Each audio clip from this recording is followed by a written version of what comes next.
Mr. Dingle, the strong. Strong in form, weak in content. The world loves that kind of strength. The kind that can lift a table, crack a wall, punch a hole through anything that dares to resist it. But in the kingdom, that's not strength at all. That's defense. That's fear-wearing muscles. Luther Dingle is the mind that believes it's been powerless for too long. He's the world's great poor me, always the victim of a bad call, a bum break, a stronger man. He's the ego's favorite character, the one who says, "Just give me a little more power and I'll show them who I am." And the universe, or the Martians in this case, says, "Fine, take 300 men's worth of it." But what happens when the weak becomes strong without changing the mind that believes in weakness? The same guilt just finds a new costume. The meek Dingle doesn't disappear, he just flips polarity. Now he's the punisher instead of the punished. He's the ugly duckling who's been waiting for the mirror to say, "You're beautiful now." And when it finally does, he becomes the judge of everything still deemed ugly. That's the ego's reward cycle, revenge disguised as redemption. Every time Dingle tries to prove his strength, he destroys something. A wall, a door, a table, a bar stool. That's the hallmark of the ego's power. Something must be broken for it to feel whole.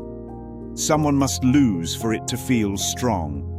And the crowd cheers. They love a good spectacle. That's the new religion, petty exhibition. Turn on the lights, get the camera rolling, make a show out of illusion. It's the same circus today. More followers, more views, more proof of specialness. Look what I can lift. Meanwhile, the real strength, the quiet forgiveness that heals, goes unnoticed because it can't be monetized.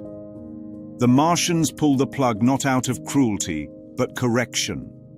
When they say he uses it for petty exhibition, they're describing the whole dream. The mind was given divine power and used it to build worlds, bodies and bars, then made itself a sideshow act. "Look at me," says the Son of God, standing in front of the mirror of form. "Look at what I can make." Then comes the fall. Always the fall. Because what the ego gives, it must take away. It has to keep the story of gain and loss alive. Dingle's powers are stripped right as the crowd watches. And just like that, the applause turns to laughter.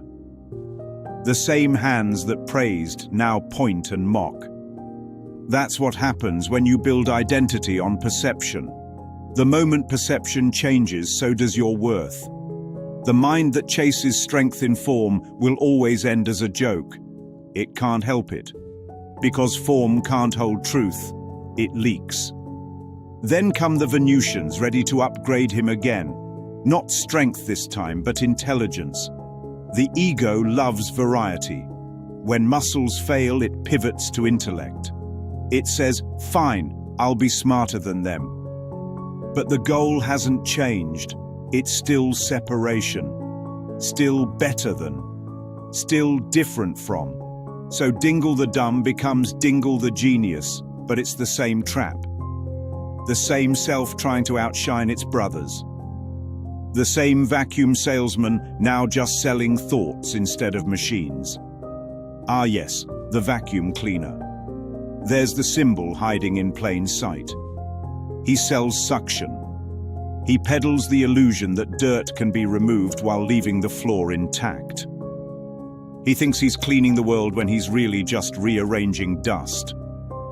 That's the ego's job description, to vacuum shadows and call it progress. To clean the illusion without ever questioning who made the mess. But the world abhors a vacuum. And every time Dingle tries to suck meaning from matter, the void sucks him back. Because nothing real can be added to nothing. The truth is, Dingle never changed. The meek man and the strong man were the same dream wearing opposite names. The Martians and Venusians weren't testing him, they were dramatizing the split mind, one half obsessed with body, the other with brain. And both miss the holy point entirely. Real strength doesn't lift buildings, it lifts guilt. Real intelligence doesn't calculate odds, it sees that nothing is at stake. Luther Dingle was never a victim, never a hero, never a failure, never a genius. He was a choice, and that's what the ego hides. That choice was always available. The mind can choose again. It can stop vacuuming the same old dust of self-concept and remember that nothing needed cleaning.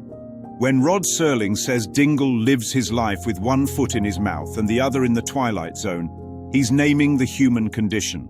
That's every son of God who's tried to explain the unexplainable, to reason within the dream, to find meaning in the meaningless. So, exit Mr. Dingle the strong, another form of weakness exposed. He thought he needed power to prove existence, but existence never needed proof. The true strength is invisible, and it never flexes. It simply is.